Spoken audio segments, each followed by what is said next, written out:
বাসায় মেহমান আসবে ঈদের পরের দিন। এখন এই মেহমানদের জন্য আমি কি আয়োজন করলাম, কি রান্না বান্না করলাম তাই আপনাদের সাথে শেয়ার করব। আপনারা সবাই আমার ভিডিওটি দেখবেন। আমি মেহমানদের জন্য সবার আগে কুরবানির গোশত নিয়েছি এবং সেটাকে ভালো করে মশলা মেখে ম্যারিনেট করে রাখতেছি। আর সেখানে দিয়েছি যত গরুর মাংসের মশলা লাগে সবই দিয়ে দিয়েছি। পেঁয়াজটা একটু বেশি করে কেটে দিয়েছি।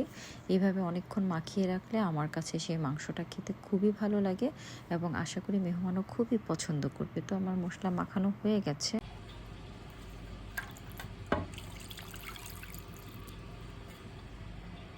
কোরবানি ঈদ মানে সব হবে গরু আর গরুর মাংস। এইটা আমি গরুর মাংসটা রান্না করতেছি গরুর ঝুরা মাংস করব বলে। সেখানে গরুর মাংসের মশলা টশলা দিয়ে মাংসটাকে ভালো করে সিদ্ধ করে নিয়ে নিচ্ছি ঝুরা মাংস করার জন্য।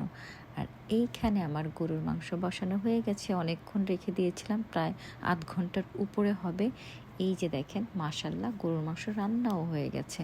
অনেক সুন্দর করে কষা করেছিলাম আর হালকা ঝোল রেখেছিলাম। আর শুধুই কি গরুর মাংস খাওয়াবো, সাথে করেছিলাম ইলিশ মাছ ভাজা। মেহমান বলে কথা, আর মেহমানটা আসতেছে আমার ছোট বোনের হাজব্যান্ড এবং আমাদের বাসার সবাই মিলে আমরা একসাথে একটা ঈদের মধ্যে ছোটোখাটো অনুষ্ঠান করলাম, মানে ঈদের পার্টি করলাম। রান্না করে ফেললাম রোস্টের মশলাটাকে ভালো করে কষিয়ে নিয়েছি। আর আমার কাছে একটুখানি মানে রোস্টটা হবে বিয়ের রোস্টের মতন, মানে বিয়ে বাড়ির রোস্টের মতন, সেটা আমার কাছে খুব ভালো লাগে। এই তো আমার রান্না বান্না আলহামদুলিল্লাহ কমপ্লিট হয়ে গেছে। আমি কিন্তু গরুর মাংসের কাবাবও করেছিলাম, গরুর মাংসটাকে ছেঁচে কাবাব রান্না করেছি, মানে বানিয়েছি।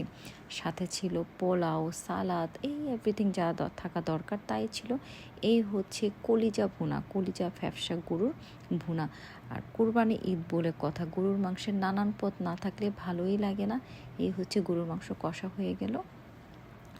তো খাবারের আইটেমগুলো খুবই স্বাদ ছিল সেদিন, সবাই বলেছে, আমিও খেয়ে দেখেছি, মাশাল্লাহ আলহামদুলিল্লাহ ভালো হয়েছে। তো আমার এই ভিডিও যদি আপনাদের কাছে ভালো লাগে সবাই লাইক কমেন্ট শেয়ার করবেন।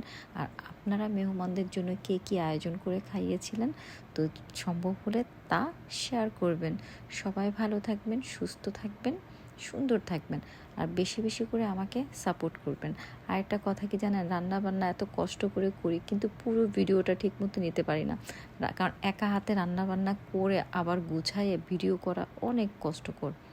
তো যতটুকু পেরেছি করেছি। এই যে দেখেন ঝুরা মাংসটা দেখতে কত ভালো লাগতেছে, লাস্টে একটু পেঁয়াজ বেরেস্তা দিয়ে দিয়েছিলাম। তো এই ছিল আমার মেহমানের জন্য আয়োজন। তো সবাই ভালো থাকবেন, সুস্থ থাকবেন, আল্লাহ হাফেজ। বেশি করে দাওয়াত খাবো আর দাওয়াত দিব।